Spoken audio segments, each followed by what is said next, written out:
सत श्री अकाल सारों की हालचाल मैं रंजीत सिंह और फिर न्यू वीडियो। तो आज की वीडियो में बात करेंगे लेटेस्ट अपडेट के बारे में जो कि इंटरनेशनल स्टूडेंट्स के लिए हैं, और ये वीडियो उन स्टूडेंट्स के लिए भी है जो क्यूबिक में पढ़ रहे हैं, तो उनके लिए भी एक अपडेट है। तो ऑलमोस्ट काफ़ी ज़्यादा स्टूडेंट्स को IRCC की तरफ से काफ़ी ज़्यादा ईमेल्स आई हैं जो कि उनकी फ़ाइल के रिलेटेड है।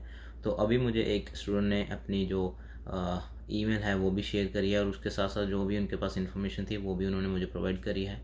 और थैंक यू रितु, अगर आप ये वीडियो देख रहे हो तो थैंक यू सो मच, आपने ये मेरी हेल्प करी, बिकॉज अभी मैं काफ़ी ज़्यादा बिजी चल रहा हूँ अपनी दूसरी चीज़ों में। तो thank you for updating me too. And अभी मैंने कॉलेजेस से भी बात करी है कल, तो उन्होंने भी बताया कि ऑलमोस्ट काफ़ी ज़्यादा जो स्टूडेंट्स हैं उनको IRCC की तरफ से ईमेल आ गई हैं। जो 10 कॉलेज भी सस्पेंड है उन स्टूडेंट्स को भी, तो आई मस्ट से कि कई स्टूडेंट्स को इस जो ईमेल है अगर नहीं है वो फॉर श्योर जल्दी से आएगी। तो कौन कौन से इसमें चीज़ें उन्होंने बताई हैं, कौन कौन से डॉक्यूमेंट आपको इमिग्रेशन को या फिर IRCC को सबमिट करने हैं, तो इस वीडियो में वो चीज़ों के बारे में बात करेंगे। तो वीडियो को पूरा एंड तक देखें। आई होप आपको वीडियो काफ़ी ज़्यादा हेल्पफुल रहेगी, और अगर कोई भी क्वेश्चन होगा तो DM या फिर कमेंट सेक्शन में कमेंट करके ज़रूर बताएं।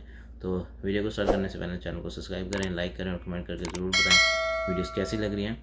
और इसके बाद आप दूसरी वीडियोस को भी देखें जो मॉन्ट्रियल में एक्चुअल सिचुएशन चल रही है। अगर आपने नहीं देखी तो और भी वीडियोस हैं मेरी जो कि मैं आजकल बना रहा हूँ, तो कोशिश कर रहा हूँ कि मैं इंटरेक्ट भी करूँ यहाँ के लोगों से और उनके व्यूज़ जानूँ इंटरनेशनल स्टूडेंट्स के बारे में। तो फॉर श्योर वो चीज़ें भी आप देखें, और जो भी लेटेस्ट वीडियो मैंने डाली है वो भी आप चेक करें।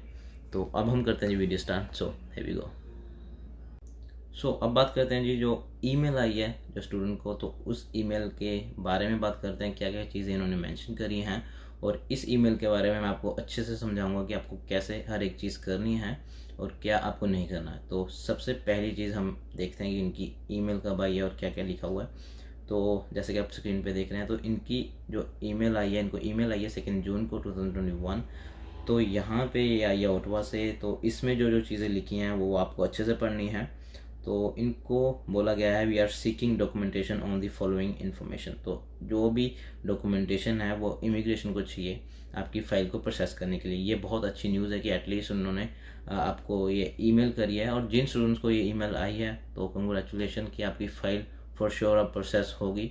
आई होप कि पॉजिटिव हो, बिकॉज ये जो डॉक्यूमेंट्स इन्होंने मांगे हैं अभी ये काफ़ी ज़्यादा मैटर करते हैं आपकी फ़ाइल पे। तो इस वीडियो को आप ध्यान से सुने, और जो चीज़ें मैं बता रहा हूँ उस चीज़ को ध्यान में रखें। अगर आप अपने कंसल्टेंट से भी करवा रहे हो तब भी ये चीज़ें उनको बताएं। तो यहाँ पे मैं आपको बताता हूँ क्या क्या चीज़ें हैं। तो सबसे पहला पॉइंट उन्होंने बोला है updated study plan outlining the purpose of your studies, मतलब SOP। तो स्टेटमेंट ऑफ पर्पस कि आप कनाडा क्यों आ रहे हो, अगर स्टडी भी करना चाह रहे हो तो क्यों करना चाह रहे हो कनाडा में स्पेशली। तो यहाँ पे आपके पास एक फुल प्रूफ प्लान होना चाहिए कि आप क्यों आ रहे हो, किस वे से और किस तरह आपने ये कोर्स चुना है, क्यों चुना है, मतलब क्या बैकग्राउंड है आपका। तो वो सारी चीज़ें इस SOP में बहुत ज़्यादा मैटर करेगी, लेकिन उससे भी ज़्यादा मैटर ये करेगा कि आप स्टडी करने के बाद कनाडा रहोगे या फिर आप वापस जाओगे। लेकिन यहाँ पे इमिग्रेशन को सबको पता है, ऑलमोस्ट सभी को पता होता है कि जब कोई भी स्टूडेंट या फिर कोई भी यहाँ पे आ रहा है तो वो कोशिश करेगा कि वो सेटल ही हो कनाडा में। लेकिन डॉक्यूमेंटेशन में हमको ये कहीं पर भी मेंशन नहीं करना है कि हम यहाँ पे स्टे करेंगे, हमें सिर्फ ये मेंशन करना है कि हमने सिर्फ स्टडी करनी है, दैट्स इट। तो और कोई चीज़ हमको नहीं मेंशन करनी है। लेकिन यहाँ पे स्टूडेंट्स काफ़ी ज़्यादा मुझसे क्वेश्चन पूछते हैं, मुझे बहुत ज़्यादा क्वेश्चन आए थे SOP पे। तो यहाँ पे मैं बता दूँ, यहाँ पे आपको बहुत ज़्यादा क्लैरिटी और अच्छे ढंग से उनको बताना है कि मेरा पर्पस क्या है स्टडी का, मैंने ये कोर्स क्यों चुना है, और मेरा इंटरेस्ट इसलिए यहाँ पे हुआ है। तो काफ़ी चीज़ों को आपको इसमें बताना होगा कि ये कोर्स मैंने पहले लिया, उसके बाद मैंने ये करा। अगर आपने कोर्स चेंज भी करा तो उसमें आपको बताना होगा कि रेलिवेंसी क्या है, मतलब कितना रेलिवेंट करता है आपका इंडियन जो आपने इंडिया में कोर्स किया है और अब यहाँ पे आके कर रहे हो। तो वो रेलिवेंट होना चाहिए। ऐसा नहीं है कि आपने इंडिया से मैकेनिकल करी है, यहाँ पे आप कोई डिफरेंट कोर्स कर रहे हो तो काफ़ी ज़्यादा टफ हो जाएगा। लेकिन उसको एक वे बनाओगे तो फॉर श्योर वो चीज़ आपके पास आएगी। तो ये चीज़ तो स्टडी लाइक जो भी है पर्पस ऑफ स्टडीज़ का सबसे पहला पॉइंट मैं यहाँ पे आपको बताऊँ कि आपको क्लैरिफाई करना है कि आप स्टडी करने आ रहे हो, उसके बाद आप इंडिया वापस जाओगे। क्यों का भी एक आपके पास एक स्पेसिफिक आंसर होना चाहिए कि आप क्यों वापस जाना चाहते हो। अगर मेरी बात करें तो मेरी SOP में मैंने क्या चीज़ करी थी, कि मैं इंडिया में मैंने अपना बिज़नेस ओपन किया। देन उसके बाद मेरा बिज़नेस लाइन में थोड़ा सा इंटरेस्ट हुआ। देन मैं यहाँ पे supply chain then business analysis course लिया मैंने यहाँ पे। देन उसके बाद जो SOP में था कि मैं ये करने के बाद मैं वापस इंडिया जाऊँगा और अपने बिज़नेस को और ज़्यादा अच्छा करूँगा। तो ये चीज़ थी, तो मेरे हिसाब से ये चीज़ उनको एक रेलिवेंट लगा, बिकॉज मैंने वहाँ स्टडी मैकेनिकल में करी है और उसके बाद मैं अपना बिज़नेस किया। देन उसके बाद मैंने बिज़नेस का कोर्स लिया। देन उसके बाद मैं अपना बिज़नेस की चीज़ें सीख के फिर मैं इंडिया वापस जा रहा हूँ। तो उनको एक वैलिड रीज़न लगा डॉक्यूमेंटेशन के हिसाब से। उनको भी पता है कि मैं यहाँ पर परमानेंट रेजिडेंसी के ही लिए आया हूँ, लेकिन हमको उनको शो नहीं करना, सबसे पहली बात। तो दूसरा पॉइंट मैं यहाँ पे आपको ये क्लियर करना चाहता हूँ कि यहाँ पे इंग्लिश आपको बहुत ज़्यादा हाई फाई नहीं चाहिए। कई स्टूडेंट की मैंने SOP पढ़ी है जिन्होंने मुझे सेंड करी है, तो उन्होंने इतनी एक्सट्रीम इंग्लिश लिखी हुई है कि मैं मतलब मेरी बहुत ज़्यादा अच्छी इंग्लिश नहीं है, लेकिन वहाँ पे जो इंग्लिश लिखी हुई थी, टू बी वेरी ऑनेस्ट, मुझे कई वर्ड तो मुझे समझ ही नहीं आया कि क्या लिखा हुआ था, क्योंकि मेरी इतनी अच्छी नहीं है। और आगे जो बैठा है यहाँ पर, ऐसा नहीं है कि हर कोई बहुत अच्छी इंग्लिश बोलता है, वो सिर्फ आपको उतनी इंग्लिश आनी चाहिए कि आप अच्छे से उनको समझा सको, समझ सको, लिख सको, या फिर जो भी है, ठीक है, वो चीज़ होनी चाहिए। ऐसा नहीं है कि यहाँ पे आप इतने तगड़े सिनोनिम यूज़ कर लें और या फिर इतनी प्रोनाउंसिएशन, जो भी आपकी जो चीज़ें हैं, जो भी बोलते हैं, तो वो चीज़ें ऐसी लिख दें कि वो अगला बंदा भी समझे कि हाँ, सोचे कि यार ये क्या लिख दिया, मुझे भी नहीं समझ आ रहा। तो जितना सिंपल लिख सकते हो उतना सिंपल लिखें हैं। उनको सिंपल वे से बताएं कि मैं इसलिए यहाँ पे आ रहा हूँ, यहाँ स्टडी करना चाहता हूँ, स्टडी करने के बाद मैं वापस जाऊँगा, अपना काम करूँगा, ऐसा वैसा, ठीक है। ये सबसे इम्पोर्टेंट और पहला पॉइंट है। तो इन्होंने सबसे ऊपर रखा हुआ है इस चीज़ को। तो इस चीज़ को बहुत ध्यान से देखें, समझें और अपने कंसल्टेंट को बताएं कि ऐसा है। आई नो कि उनको काफ़ी ज़्यादा एक्सपीरियंस है, लेकिन यहाँ के जो सिनेरियो हैं बहुत ज़्यादा चेंज होते रहते हैं, तो उस हिसाब से मैं बोल रहा हूँ। तो अगर आपको कोई भी हेल्प चाहिए होगी SOP के रिगार्डिंग, मेरी SOP देखनी है, तो फॉर श्योर मैं आपको भी सेंड करूँगा। मुझे इंस्टाग्राम पे या फिर कमेंट सेक्शन में आपकी ID छोड़ दें, या फिर आप मुझे DM ही कर लें, तो मैं वहाँ आपको सेंड कर दूँगा। तो ये चीज़ था जी फर्स्ट पॉइंट के बारे में। सो अब बात करते हैं दूसरे पॉइंट के बारे में। जो दूसरा पॉइंट है, confirmation of who is funding your studies in Canada and the relationship to you. तो मतलब कौन आपकी जो स्टडी है उसको फंड कर रहा है और आपका रिलेशन क्या है। तो फॉर श्योर आपके पेरेंट्स ही आपको इतना फ़ंड देंगे, और कोई आपको देने वाला नहीं है इतने फ़ंड। और फैमिली के साथ पूरा प्यार बनाए रखें, बिकॉज़ वही है जो लास्ट मोमेंट तक आपका साथ देगी और हमेशा रहेगी साथ। तो यहाँ पर भी आपके पेरेंट्स ही आपका सब कुछ करेंगे। और उसके बाद उन्होंने बोला प्रूफ ऑफ इनकम, आपके पास प्रूफ भी होना चाहिए आपकी इनकम का, कि कैसे आ रही है, कैसा है, ये वो सो। और एक चीज़ और इन्होंने मेंशन किया, funds for the last 6 month. मतलब यहाँ पे उन्होंने ये बताया है कि जो आपके अकाउंट में या फिर आपके पेरेंट्स के अकाउंट में 6 महीने से वो जो अमाउंट है वो होनी चाहिए। ऐसा नहीं होना चाहिए कि वो अभी 1 महीने पहले या 2 महीने पहले आपने डाली हो और उसके बाद आपने जो अब फाइल है वो अपडेट कर दियो। तो ये चीज़ बिल्कुल मत करें, और ऐसा बिल्कुल मत करें, बिकॉज इस पॉइंट पे आपकी जो फाइल है वो वीक हो सकती है। मतलब जो प्लस पॉइंट है वो कम हो जाएंगे और नेगेटिव थोड़े से ज़्यादा हो जाएंगे। तो ये चीज़ बिल्कुल मत करें। कोशिश करें, अगर आपके जो अंकल हैं या फिर आपके जो भी हैं जिनके अकाउंट में इतना बैलेंस है, या 10 लाख के आसपास या 11 लाख के आसपास, 6 या साल से पहले, साल के आसपास, तो बहुत ज़्यादा आपका एक पॉजिटिव पॉइंट बनता है वहाँ पे, कि उनको ये लगता है कि हाँ, जो स्टूडेंट्स के पेरेंट्स हैं, जो भी रिलेटिव हैं, जो भी आप यहाँ पे मेंशन करोगे, आपके पेरेंट्स फंड कर रहे हैं, आपके रिलेटिव फंड कर रहे हैं, या फिर आपके ब्रदर हैं, कोई भी हैं, तो वहाँ पे आप जो मेंशन करोगे वो चेक करेंगे। देन उसके बाद आपकी जो फाइल आगे प्रोसेस होगी। तो जो इमिग्रेशन है वो ये देखना चाहती है कि जो आपके पेरेंट्स हैं वो एबल हैं। अगर आपके साथ कुछ भी मिस हैपनिंग होती है कनाडा में, तो आपके पेरेंट्स आपको फ़ंड कर सकते हैं। और या फिर जो भी चीज़ें हैं, जो भी आप अपने डॉक्यूमेंटेशन दिखाओगे, वहाँ पे भी आपकी जितनी भी जो चीज़ें होती हैं, जो आप दिखाते हो कि हमारे पास इतना पैसा है, इतनी ज़मीन है, तो वो सारी चीज़ों को देखते हैं, उसके बाद ही आगे वो प्रोसेस करते हैं। तो ये चीज़ें भी बहुत स्ट्रॉन्ग चाहिए आपको। तो इस चीज़ को भी ध्यान में रखें, और जो 6 महीने वाली चीज़ है उसको ज़रूर ध्यान से करें। अदरवाइज़ आपको पता ही है इतनी मुश्किल से इन्होंने थोड़ी सी अपडेट दी है, और कोई नेगेटिव ना पॉइंट रखें आपकी फ़ाइल में, और ये पॉजिटिव ही रखें। तो 6 महीने वाला जो सीन है वो बिल्कुल सही रखें। तो ये चीज़ है जो सेकंड पॉइंट में इन्होंने बताया। तो अब बात करते हैं थर्ड पॉइंट के बारे में।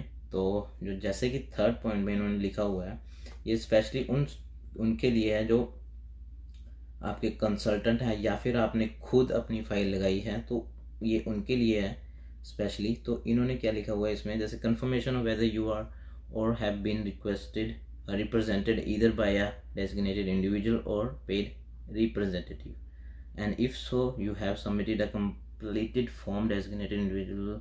सो जो ये फॉर्म है IMM 5475, तो ये उनके लिए है जो अभी कंसल्टेंट है, या फिर अगर आपने खुद करी है तो इसको ओपन करने के बाद जो भी लिंक आएगा, आई डोंट नो कि इसको मैंने ओपन किया और यहाँ पे मुझे कोई ऑप्शन नहीं है ओपन करने का, तो इसमें वही चीज़ें होंगी जो आपके कंसल्टेंट के थ्रू फिल करी जाएंगी, जो कंसल्टेंट के हिसाब से होगा। बिकॉज अभी थोड़े टाइम पहले भी एक इन्फॉर्मेशन आई थी कि आपके जो कंसल्टेंट हैं वो आपकी हेल्प कर सकते हैं कई चीज़ों में, वो अपनी तरफ से कोई ईमेल भेज सकते हैं IRCC को, तो वो चीज़ें हैं। तो ये वाला फॉर्म उनके लिए है, आई थिंक सो, बिकॉज इसमें कुछ ज़्यादा क्लैरिफिकेशन नहीं दिया है। उन्होंने ये बोला हुआ कि जो भी आपका डेजिग्नेटेड इंडिविजुअल और पेड, जो भी आप जिसको पैसे दे रहे हो आपकी फ़ाइल के लिए, तो वो उसके लिए फॉर्म है, वो सबमिट करेगा कंप्लीट करके।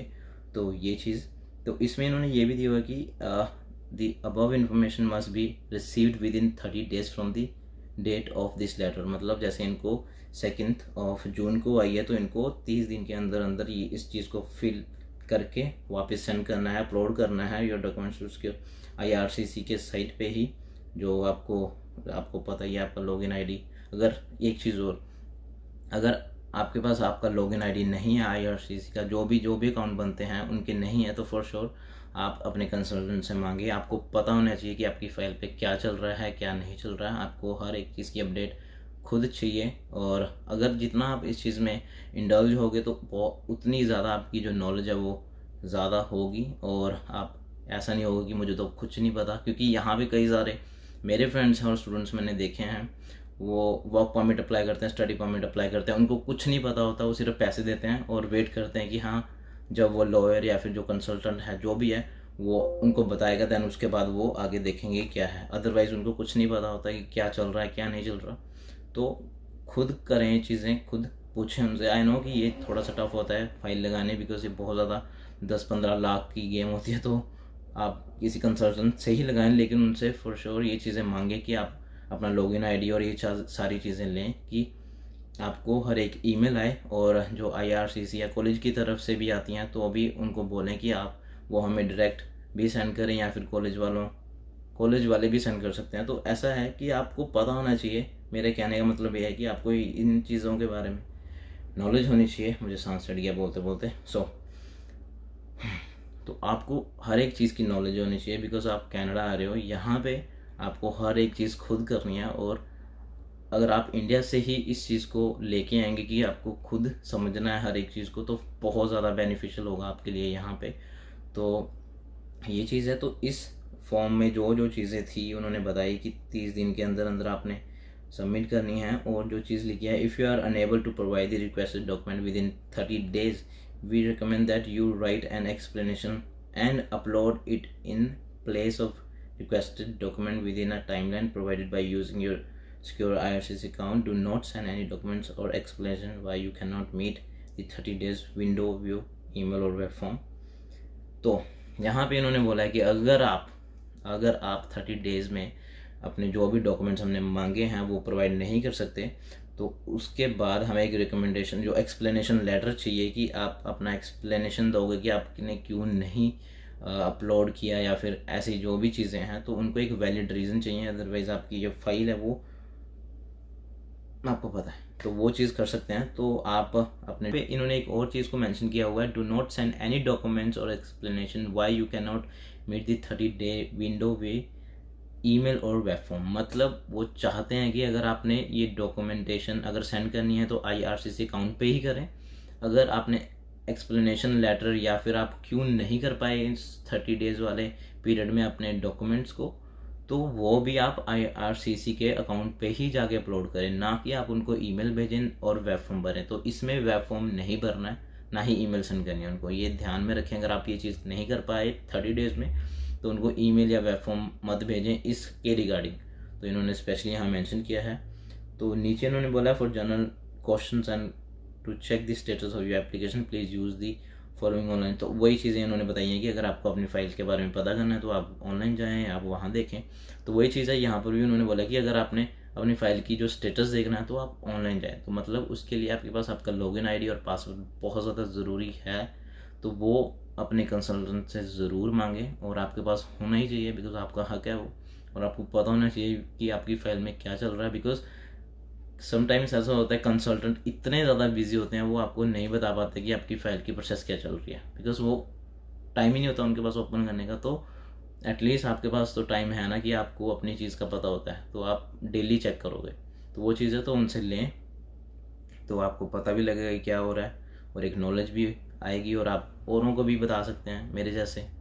तो वो चीज़ है, तो आप ये चीज़ करें। आई होप आपको ये वीडियो काफ़ी ज़्यादा हेल्पफुल रही होगी। अगर आपको एसओपी में कोई भी हेल्प चाहिए, जैसे मैंने बोला, तो आप मुझे डीएम या फिर या फिर इंस्टाग्राम पे या फिर कमेंट सेक्शन में कमेंट करके ज़रूर बताएं।